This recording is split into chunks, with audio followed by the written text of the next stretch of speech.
Nada une más a las personas que un enemigo común. Nada nos divide más que los diferentes objetivos. Seamos realistas.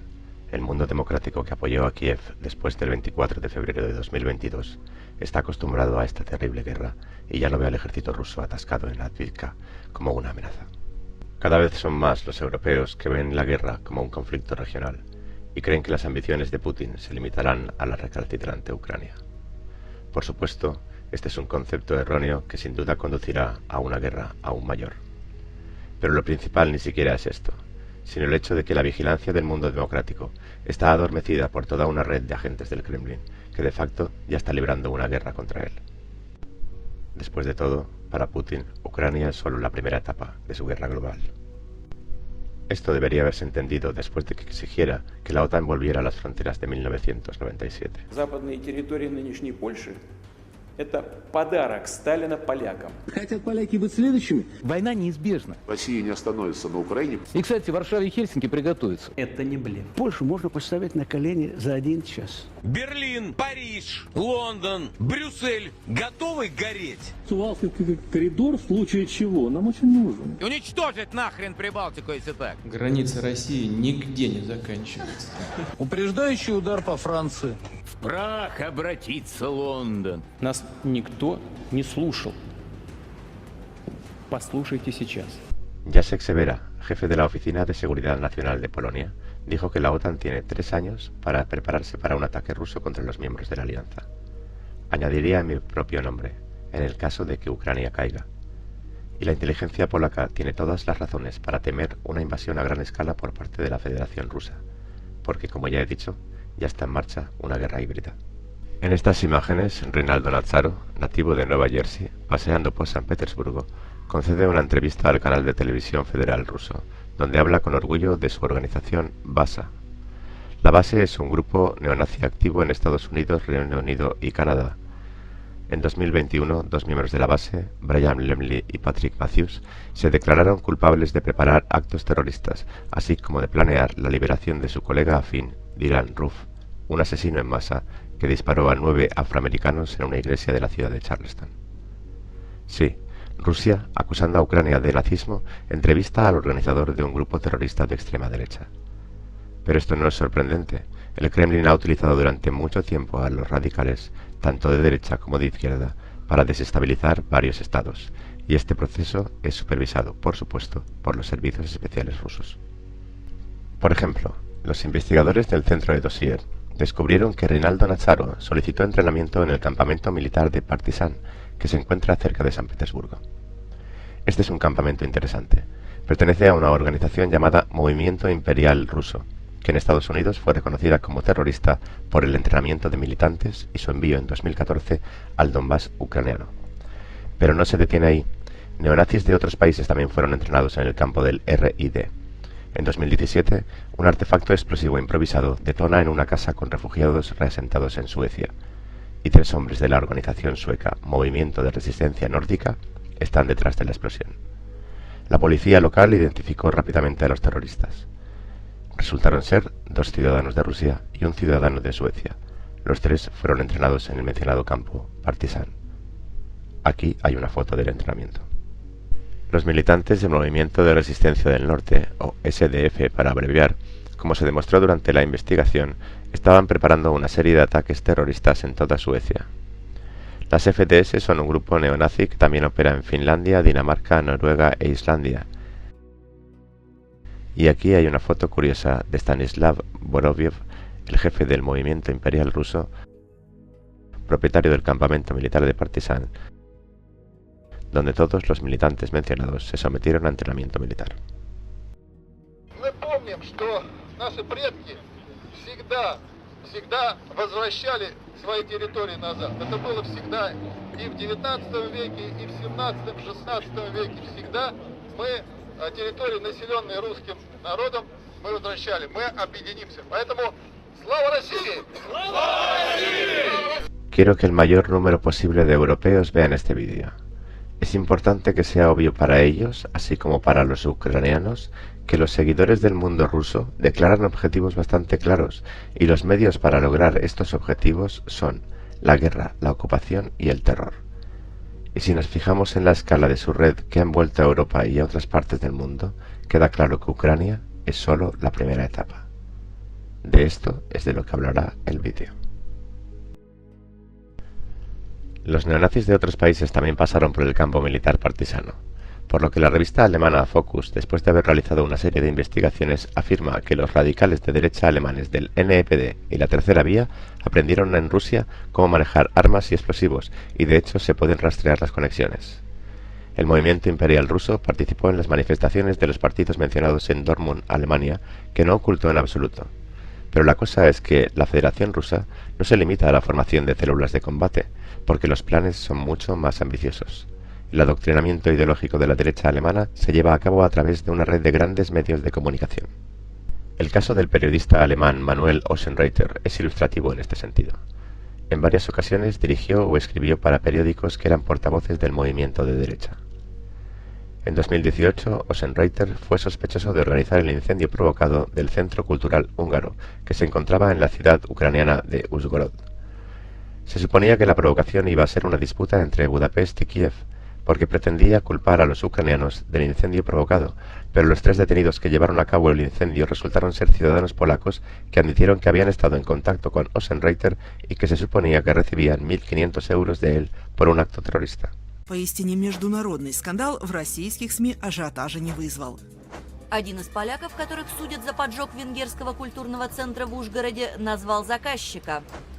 Михал П. заявил в суде, что Мануэль Оксенрайтер пообещал ему 1500 евро за подбор исполнителей.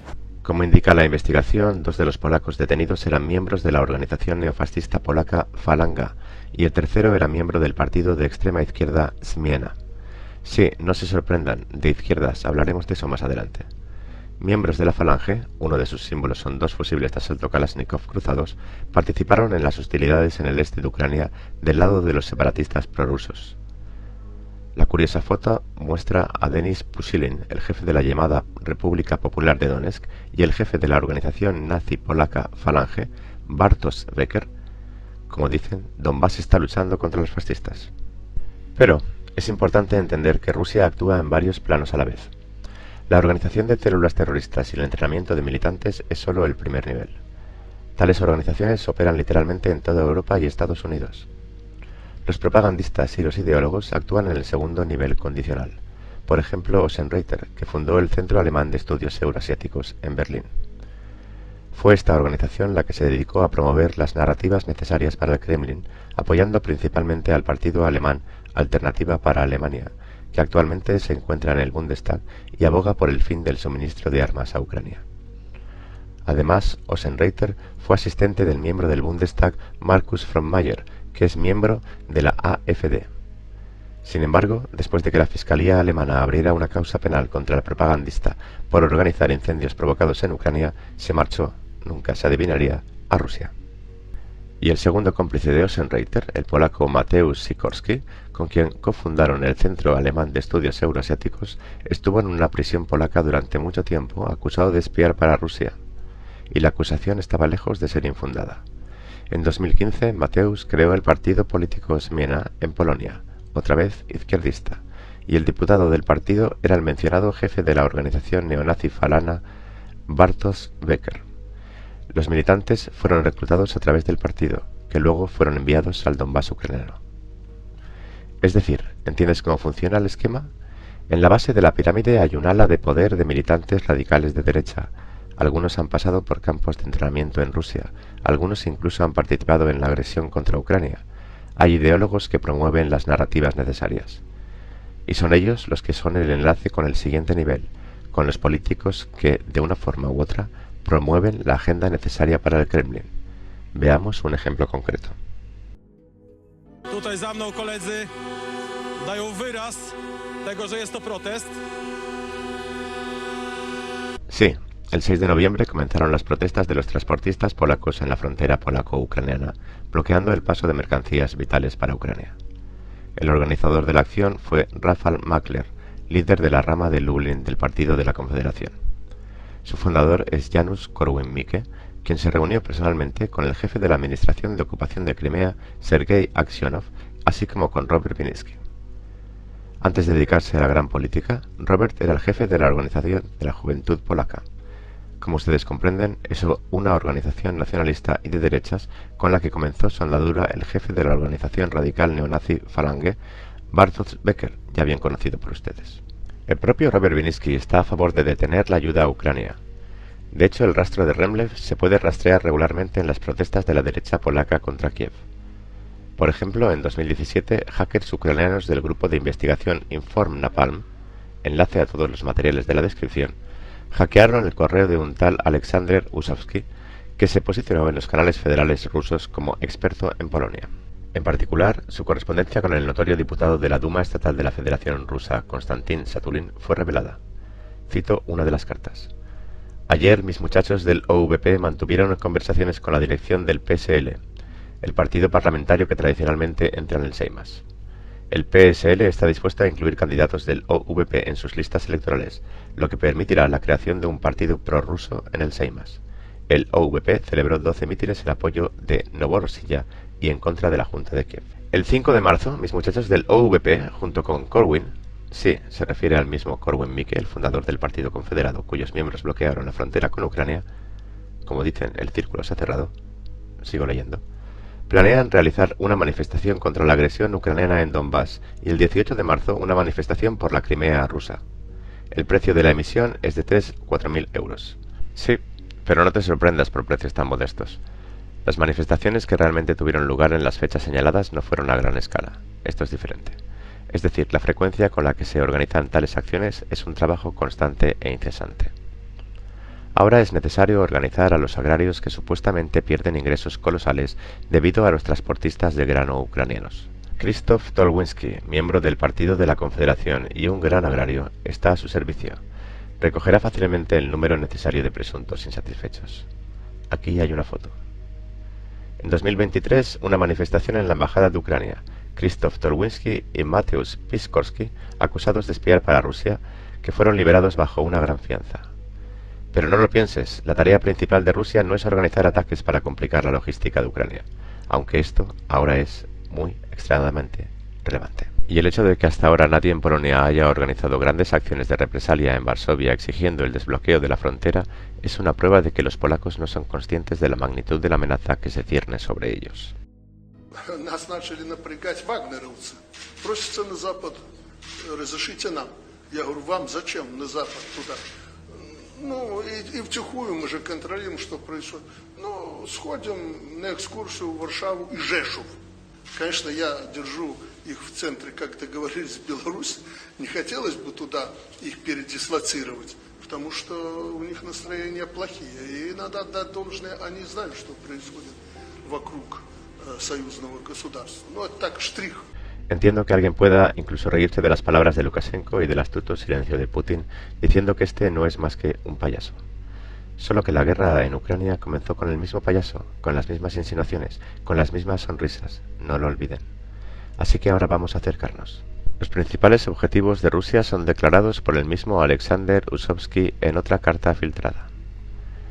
En Eslovaquia la situación puede ser interesante. Según los resultados de las elecciones parlamentarias, se puede suponer que al menos entre el 45 y el 50% de los ciudadanos votarían a favor de abandonar la OTAN. El mero hecho de celebrar un referéndum de este tipo sería el primer clavo en el ataúd de la alianza. Lo más interesante es a qué partido propone votar Usovsky, es decir, al Partido Popular, nuestra Eslovaquia.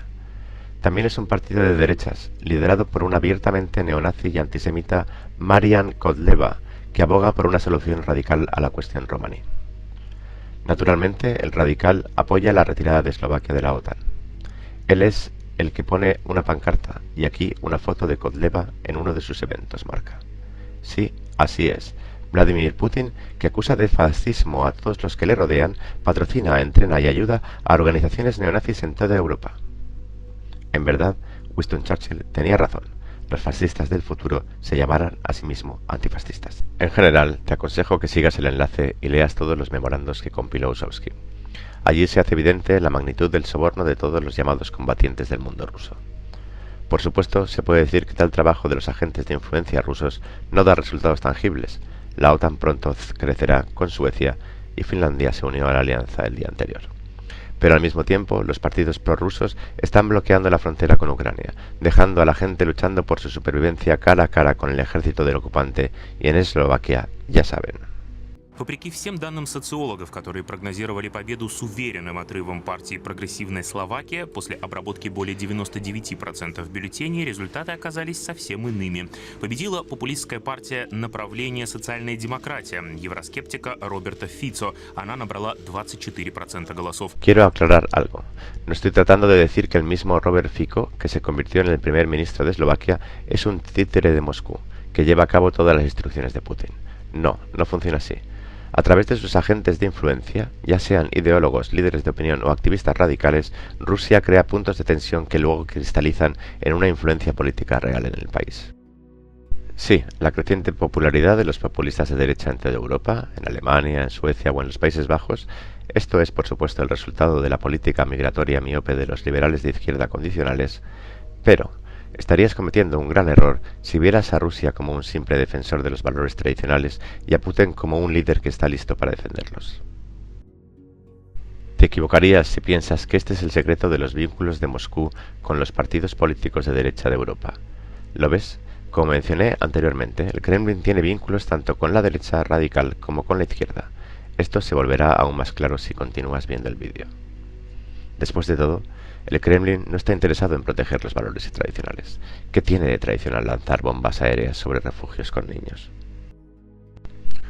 A Putin le interesa la desestabilización y el caos, porque son la desestabilización y el caos los que hacen posible lograr los resultados que Putin necesita. Después de todo, ¿no está Rusia utilizando a los migrantes como un arma híbrida contra la Unión Europea? En 2021, miles de refugiados fueron llevados a las fronteras de Polonia a través de la Federación Rusa y Bielorrusia. Su contratación se llevó a cabo a través de una serie de empresas a través de Telegram, donde se les prometió la reubicación en países de la Unión Europea por una pequeña tarifa. Se trata de una política bien calibrada y, subrayo, constantemente aplicada. Decenas de organizaciones en Siria, Irak, Congo y Camerún ofrecen un fácil acceso a la Unión Europea a través de Rusia y Bielorrusia. Fue solo en 2021 cuando vimos una intensificación de esto en la frontera con Polonia. Pero una vez más, esto sucedió antes y está sucediendo después del inicio de la invasión a gran escala de Ucrania. ¿Por qué cree que Finlandia está cerrando ahora la frontera con Rusia? Es precisamente debido a la fuerte afluencia de migrantes de África y Oriente Medio que Moscú está creando deliberadamente una crisis migratoria. Los guardias fronterizos finlandeses señalan que la entrega de migrantes de Siria, Irak, Yemen y Somalia es sistemática y centralizada. Es decir, Rusia alimenta los sentimientos radicales de derecha en Europa a través de grupos neonazis y al mismo tiempo envía inmigrantes ilegales a la Unión Europea. Debes admitir que no es mala idea. En realidad, incluso el presidente de Bielorrusia admitió que se trataba de una táctica planificada, afirmando abiertamente que los rusos y en particular los kadirovitas estaban detrás de la organización del flujo. Но здесь работали проводники из России. И спасибо чеченцам, вот уже организованные люди. Они самые организованные здесь были, организовывая поток. Сейчас они... И они помогали преодолеть границу. Они помогали здесь, с Минска, людям попадать на границу. Возможно, и преодолевать границу. Así que la guerra híbrida de Rusia contra Occidente está en pleno apogeo. Sí, es difícil llamarlo súper exitoso, pero sin embargo Moscú tiene una ventaja sobre las capitales del mundo, a saber, que la velocidad de la toma de decisiones en la Rusia autoritaria depende de la voluntad de una persona, la voluntad de Putin. Al mismo tiempo, el Occidente unido requiere el consentimiento colectivo para ciertas acciones. Víctor Orbán es el único capaz de bloquear la ayuda financiera de toda la Unión Europea. Y este es otro indicativo, un ejemplo de la influencia de Moscú en los principales políticos europeos. Mire, Víctor Orbán dijo: no queremos convertirnos en el cuartel más alegre de Gazprom. El gobierno se está moviendo hacia la dependencia de Rusia. Hungría está bajo amenaza de reclasificación en la esfera de intereses de la Federación Rusa. Una declaración fuerte, ¿no? Esto se dijo tan solo en 2007. Sí, Víctor Orbán era un político completamente diferente en ese momento, pero su viaje a Rusia en 2009 lo cambió. Pero, ¿qué pudo haber pasado allí para que la retórica del futuro primer ministro cambiara drásticamente? Es así de simple. En 2004, un tal Dietmar Klodo, un extremista de izquierda, miembro de la organización radical RAF, que había llevado a cabo ataques terroristas desde la década de 1970 en Alemania Occidental, parte de la Alemania dividida controlada por Estados Unidos en ese momento, fue detenido en Hungría por vender un artefacto explosivo. La tarea principal de la RAF era la revolución socialista en la República Federal de Alemania. Como se puede imaginar, la Stasi, la rama de la KGB en la RDA, se encargaba de coordinar las actividades. Según la revista Político, el lugar de reunión de los militantes de la RAF era Dresde, donde Vladimir Putin servía en ese momento, y a su servicio, con un alto grado de probabilidad, supervisó a los miembros de la RAF, proporcionándoles todos los fondos necesarios. De hecho, el propio Dietmar Klodot, en una entrevista con la investigadora Maria Gessen, afirmó que se reunió personalmente con Vladimir Putin en ese momento. Pero lo principal no es esto, sino el hecho de que Dietmar, que ya vivía en Hungría y se dedicaba a los asesinatos por encargo, siempre grababa las reuniones en las que se le transfería dinero o él transfería fondos, siguiendo las órdenes de su superior inmediato. En ese momento, Dietmar trabajaba para Semyon Mogilevich, uno de los representantes más famosos de la mafia rusa. El organizador del grupo Sonsevskiye Claude hablará de esto en el juicio, incluso mostrando una carpeta con una cámara oculta incorporada, con la ayuda de la cual se recogieron pruebas comprometedoras sobre todos los invitados. Así que, según el propio Dietmar, uno de los invitados que lo visitó fue Víctor Orbán. Это пожертвование на избирательную кампанию в размере 1 миллиона немецких марок было направлено господину Орбану. Денежные переводы всегда происходили в его квартире. Sí, no sabemos si Dietmar Klodo era un agente de la KGB y del FSB o si estaba recogiendo materiales comprometedores para sí mismo. Pero a juzgar por sus antiguos vínculos con los servicios de seguridad rusos, el Kremlin tiene un vídeo del actual primer ministro húngaro. Esta es la única manera de explicar un cambio tan drástico en la retórica de Víctor Orbán tras su visita a Moscú. Este es el ciclo de los acontecimientos. Es decir, Putin tiene las siguientes cartas en la baraja húngara. Primer ministro sobre el que hay pruebas comprometedoras. Un ideólogo marginal. En la foto, Marton Gyöngyösi es el jefe del infame partido Jobbik, junto con Alexander Dugin. Y la propia Jobbik es, por supuesto, un partido radical por dentro, y que está con los GOES, agentes rusos, por lo que en 2022 la Fiscalía húngara emitió una orden de arresto contra Bela Kovac, miembro del partido Jobbik. Fue acusado de espionaje a favor de la Federación Rusa. Su primera tarea prioritaria era, cito, socavar las instituciones de la Unión Europea y apoyar los intereses rusos. El propio Kovac negó su culpabilidad, por lo que negó que se marchara a Rusia, donde vive hasta el día de hoy. Pero les he dicho todo esto para que entiendan lo vulnerable que es Occidente a los regímenes autoritarios y lo fácil que es poner los palos en las ruedas de una gran máquina burocrática con la ayuda de agentes de influencia. De hecho, Orbán por sí solo es suficiente para que la Unión Europea no funcione con normalidad. Министры иностранных дел и дипломаты Евросоюза выступили единым фронтом в поддержку Украины перед лицом российской агрессии. Однако на их встрече в Киеве не удалось разблокировать предоставление ей военной помощи в размере 500 миллионов евро. На выделение этих средств наложила вето Венгрия. Sí, Putin, tratando de cambiar todo el sistema de relaciones internacionales por sí mismo, donde será posible cambiar cualquier frontera con la ayuda de tanques, se ha apoyado en las debilidades de los sistemas democráticos. Pero la democracia tiene pros y contras. El principal es la libertad de expresión. Y por supuesto, estoy haciendo este vídeo no solo para ustedes, mis queridos suscriptores, especialmente si ven mi canal.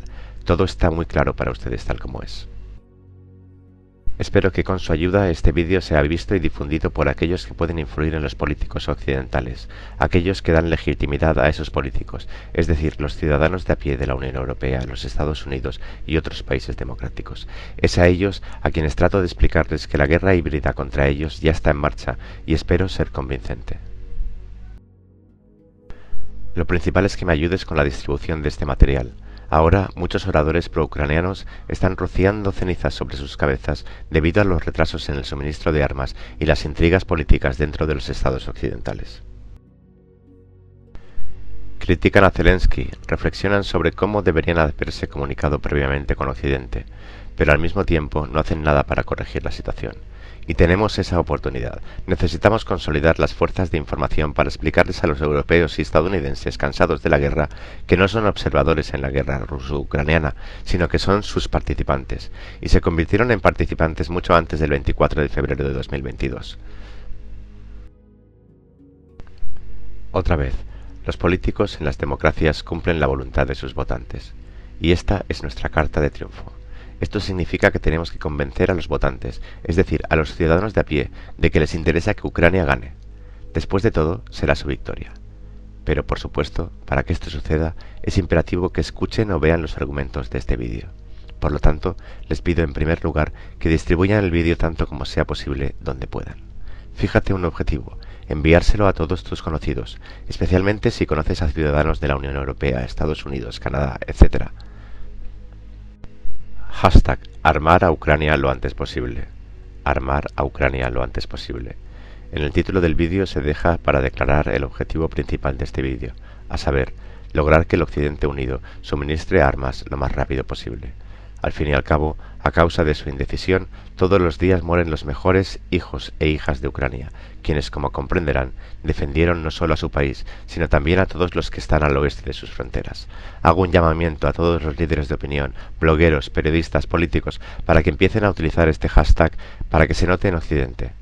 Al mismo tiempo, en cada publicación, pido a todos los que tienen al menos algún recurso de información que se dirijan a su audiencia y les expliquen por qué es tan importante AWP Ucrania lo antes posible.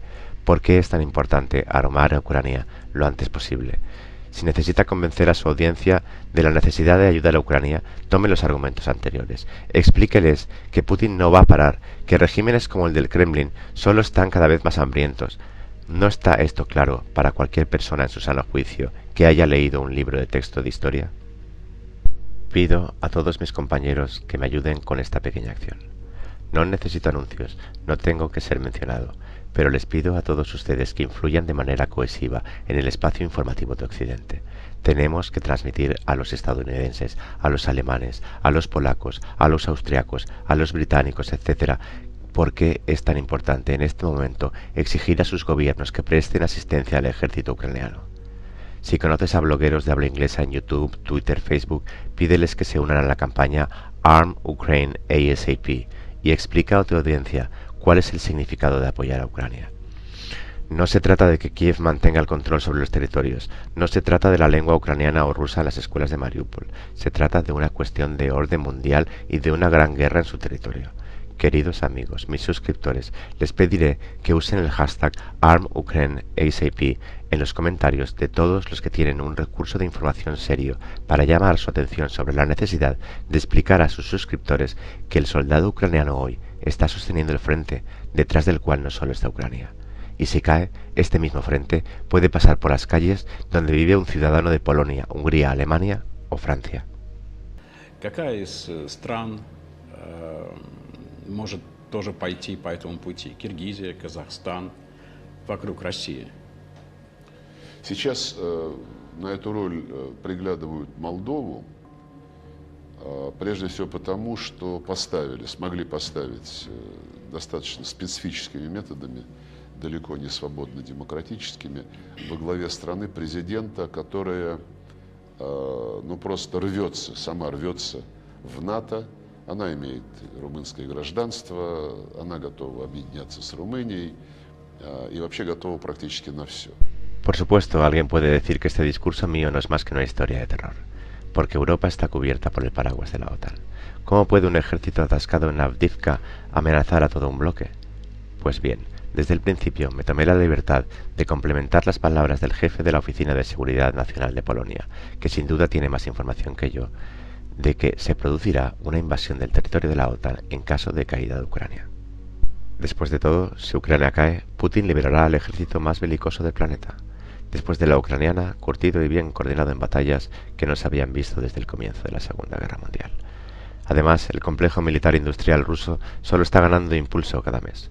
El ejército ruso ha tenido en cuenta los errores del pasado, y lo más importante, ya domina la guerra moderna, en la que las últimas tecnologías han cambiado radicalmente los métodos de guerra, o mejor dicho, han cambiado la distribución y el equilibrio de poder.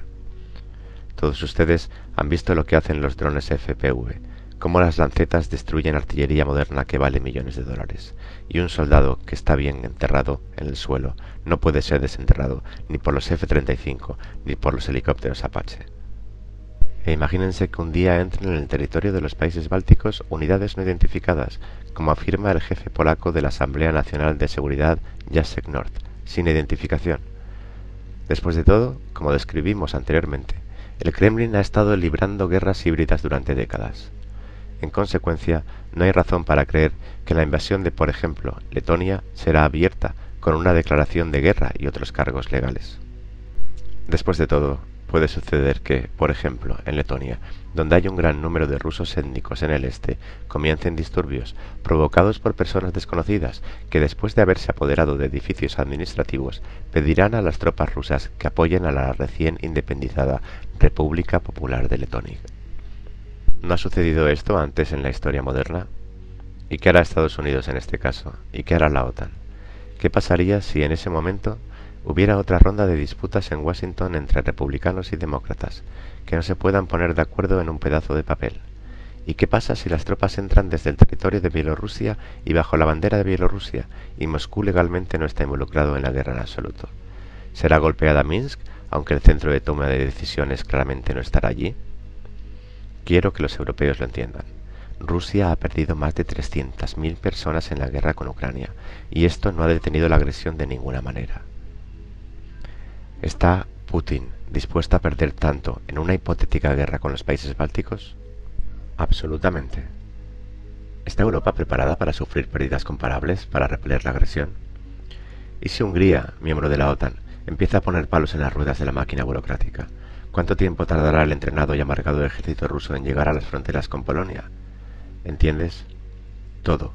La invasión de Ucrania por parte de Putin ha destruido por completo el sistema de relaciones internacionales. Nada puede detenerlo. Al contrario, está preparando obstinadamente el terreno para la implementación de su plan. Y traté de demostrarlo hoy. Sí, el separatismo es la principal arma de Rusia. O para ser más precisos, los servicios especiales rusos. Transnistria, Abjasia, Osetia del Sur, la RPD, la RPL son una forma eficaz de imponer la voluntad de Moscú a otro estado. Y no piensen que esto está sucediendo solo en el espacio postsoviético. Mire, la República de Serbia se está preparando para un referéndum sobre la independencia. Así lo dijo en julio de este año Milorad Dodik, presidente de la República. No debe confundirse con Serbia. La República Srpska forma parte de Bosnia y Herzegovina, que a su vez está a pocos pasos de unirse a la OTAN. Sin duda, el objetivo de Putin es mantener al Estado fuera de la alianza, y la única herramienta de la que dispone para hacerlo es, por supuesto, el separatismo. De hecho, en 2014, Bosnia y Herzegovina no estaba tan lejos de repetir el destino de Ucrania. Al fin y al cabo, en 2014 se celebraron elecciones en la República Srpska en las que el candidato prorruso, el ya mencionado Milorad Dodik, ganó por un estrecho margen. Venció a su rival por solo un 1%, pero Rusia cubrió sus apuestas de antemano y estaba preparada para un escenario en el que ganaría el oponente de Dodik. Poco antes de las elecciones se vieron extrañas figuras con sombreros cosacos en las calles de Banja Luka, la capital de la República Srpska. Los periodistas, tratando de averiguar quiénes eran, escucharon la respuesta del líder de los imbéciles con sombrero, que son bailarines que han volado al festival de danza. Por supuesto, no se planeó ningún festival en esos días, y el principal imbécil que se comunicó con los periodistas fue Nikolai Diakonov, quien participó en las acciones militares en Donbass en 2014. Aquí está de pie en la misma foto con Surkov y Borodai, justo al lado del neonazi abierto Milchakov. Por supuesto, en 2014 en la República Srpska no fue necesario arreglar lo que Moscú dispuso en el Donbass, ya que ganó el candidato necesario para el Kremlin, Milorad Dodik. Pero se pueden imaginar cómo habrían actuado los militantes rusos si los resultados de las elecciones hubieran sido diferentes. Les he contado todo esto como ejemplo de lo fácil que es organizar una guerra en el territorio de Europa, o mejor dicho, en su parte más explosiva. Por lo tanto, es una tontería pensar que la Unión Europea está protegida. Por eso he mencionado un poco antes el Congreso de Separatistas de todo el mundo en Moscú. Se trata de una acción absolutamente abierta que se lleva a cabo bajo el patrocinio del movimiento antiglobalización. Asiste un gran número de representantes de diferentes países y repúblicas no reconocidas, desde Líbano y Transnistria hasta Cataluña y Estados Unidos. Nate Smith, director ejecutivo del Movimiento Nacional de Texas, acudió al foro, que en su momento encabezó una organización que apoyaba al Texit, la secesión de Texas de los Estados Unidos. Por supuesto, uno podría pensar que se trata de marginales que organizan conferencias, congresos y hablan de diversos temas. Pero como dije antes, Rusia opera en varios niveles a la vez. Se trata del fundador del tradicionalista Partido de los Trabajadores Matthew Heimbach. A pesar de sus puntos de vista nacionalistas, Matthew aboga por la desintegración completa de los Estados Unidos y la creación de un grupo de pequeños estados en su territorio, mientras apoya a Irán, Corea del Norte y Hezbollah.